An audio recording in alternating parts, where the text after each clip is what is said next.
Alrighty, this video is reviewing for the Priority Standard 3, 4, and 10 test. So make sure you try the problems on your own first, and then once you've tried the problems on your own, then watch the video to check to see if you are doing it correctly, and like that you're on track, or for help, okay? So use this as a resource to be ready for the test, please. Here we go. So starting with question 1. These 4 numbers are plotted on a number line. Negative 4.4 fifths, 1/2, 1/8, negative 3/4. Which is the correct ordering on the number line from least to greatest? So one way you could do this is kind of think how you would plot this on your own. So if 0 is in the middle, we know 1/2 and 1/8 are going to be to the right of 0. So if this is 1, 1/2 is going to be right between 0 and 1. So there's that one. 1/8 is smaller than 1/2, right? So we could say 1/8 is like right here.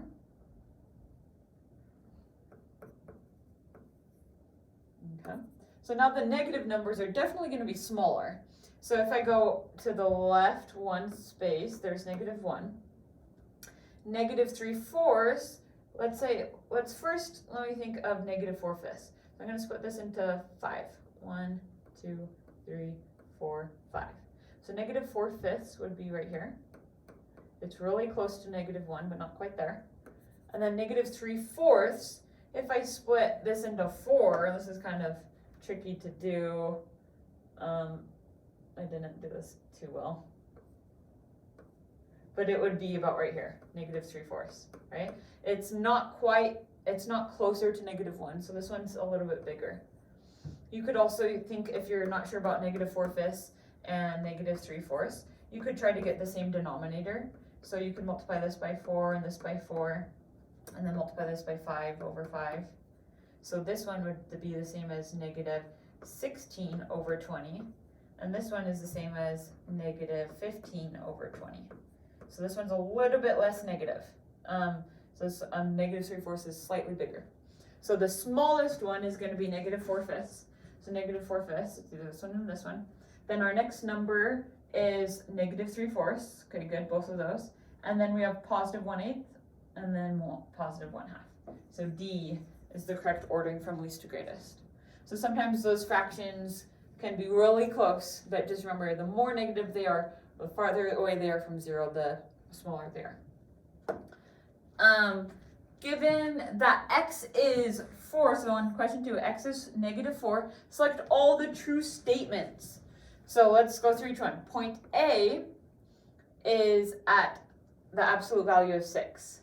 So point A is to the left of 0. And right away, I know it's not a positive number, right? It's a negative number. So this one doesn't work. Given that x is -4. Okay. So then B says point C is at the absolute value of -2.5. So the absolute value of -2.5 would be 1, 2, and between 2 and 3. So this is positive 2.5. So that is correct, right? Because the absolute value of -2.5 is positive 2.5. C, point E is at the absolute value of x. So if x is -4, so we're trying to find the absolute value of -4 equals positive 4. So let's see if E is at positive 4. 1, 2, 3, 4. So yes, this one works. D, point B is at x.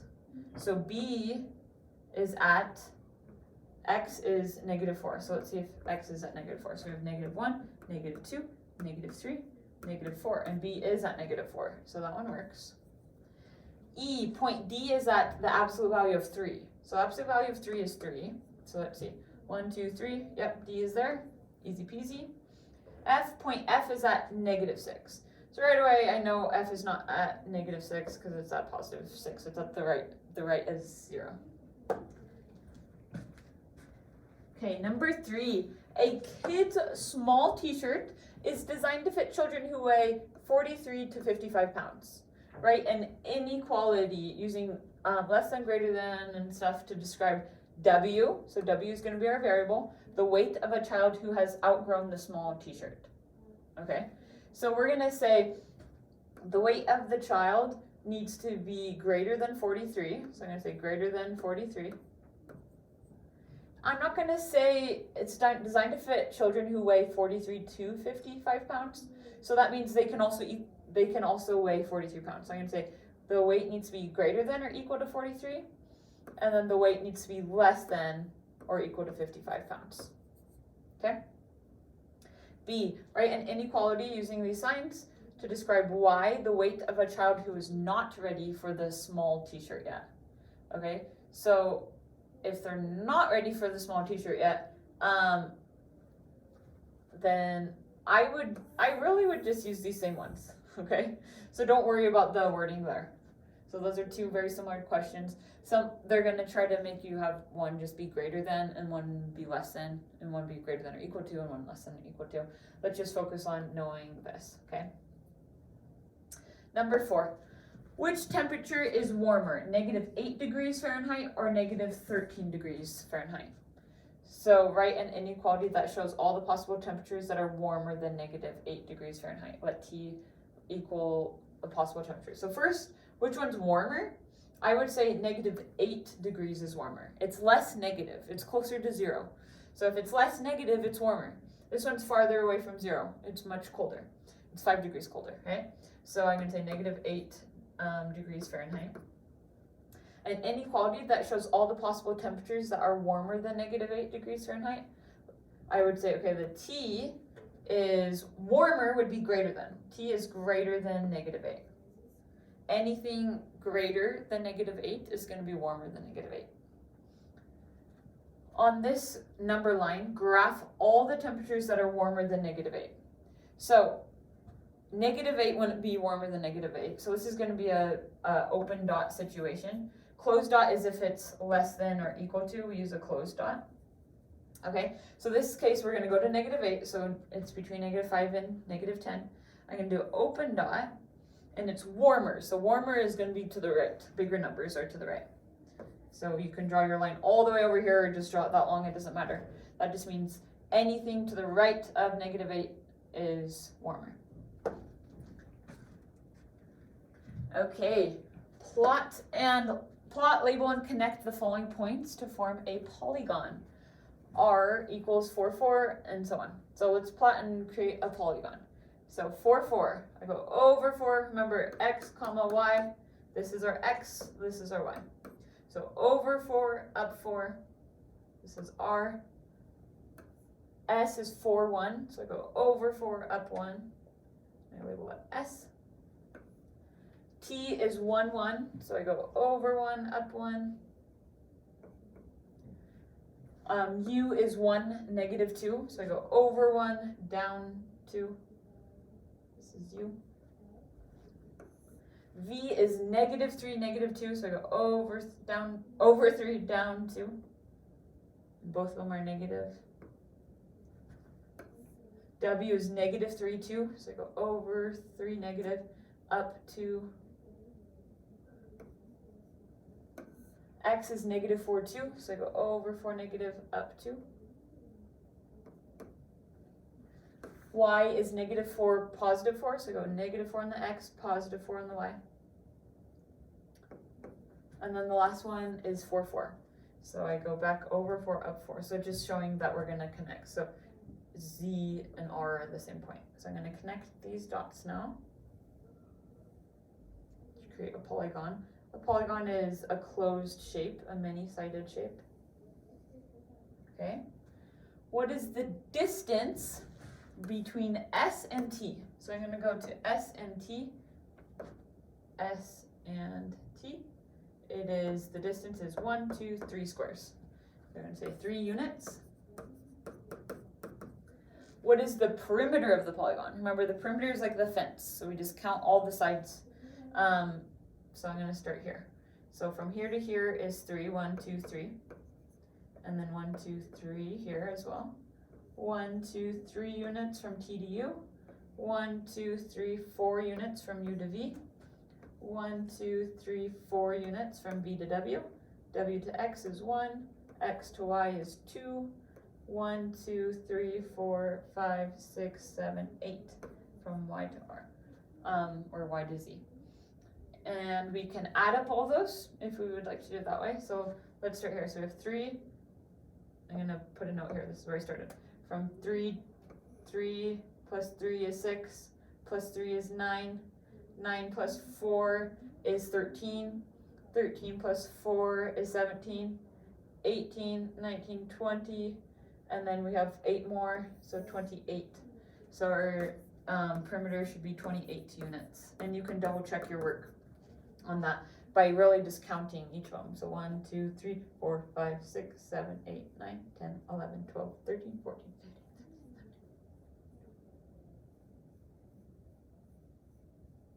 28. We did a good job. Nice. Okay, next one's identify the coordinates for each point. So A, so remember we do x comma y. So we go x and then y. So right to left and then up and down. So A is right at 0 for the x, and then it goes up 3. So I'm going to say 0, comma 3, because it goes up 3, that's the y. For C, it goes over 2, up 4. So 2 for the x, 4 for the y. D, we have over to negative, and then down 4 for the negative as well. So -2 for the x, -4 for the y. For G, we go over +3 for the x, and then it doesn't go up or down, so that's 0 for the y. So 3, comma 0. For J, we go over -1 on the x, and then up +1 on the y. So -1, +1. K goes over +3 and then down 3, -3. So 3 for the x, -3 for the y. Now we're going to find some distances. So distances between each pair of points. So A and F. So I'm going to think A and F. You can draw a line segment, and then you just count the units. 1, 2, 3, 4, 5, 6. 6 units. There's 6 squares in between it. L and B. Let's use a different color. L and B. So 1, 2, 3, 4, 5, 6 units as well. G and K. So G and K, draw a line. There are 1, 2, 3 units. Just 3 squares. Sometimes they're not full squares. They could be a half square or a quarter square, so just keep that in mind. Like if it was G to and K was between the next two, it would be 3.5 units. Okay, form a rectangle by connecting points H, C, B, and D. H, C, B, and D. So I'm gonna clear this, so just be careful that you got your answers. H, C, B, and D. So we're making a rectangle. And we're finding the area. So the area equals base times height.